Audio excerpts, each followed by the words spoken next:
yan. Pag nag-worry ka sa kaparehong, ibig sabihin may care ka sa kanya. Ayan na nga yung sinabi ni Robbie. At mahalaga siya sa'yo. Di ba? Na ano ako, kaya na, di ba alam naman yung mga artista, mga ganda. Parang naano ako, parang naawa ako sa kanya kung ako tinutulog sa kanya kasi dapat yung para sa kanya yung maganda, yung maputi, tapos sexy, malaking, ganun. Yung parang deserve niya yun, yung ganoon.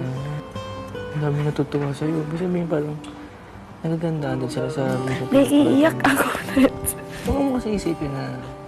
Pero okay din naman yan. Okay din niya kasi minsan may babae din. Sobrang ganda ko naman. Yun yung nagiging. Pero okay sa'yo, parang kulang.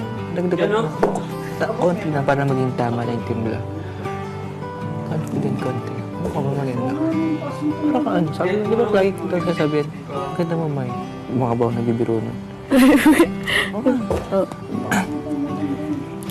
Hindi nga porket morena ka. Mestizo.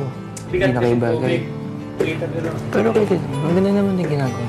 Natatakot ka kasi may care ka sa kanya. Diba? Sa ngayon, parang gumagawa kayo ng mga mismong sa inyo lang, yung samahan, mga nangyari sa inyo. Hindi naman magagawa ng ibang iba niya pwedeng kalaptin yun. Kunyari, ngayon, kunyari nag-arutan kayo. Magagawa pa ng kung sino mga kalaptin niya ulit. Yun, di ba hindi naman. Sabi, meron na kayong sarili niyong storya. Sa gym. Huwag mo feel na hindi ka maganda. Ano masyadong hindi.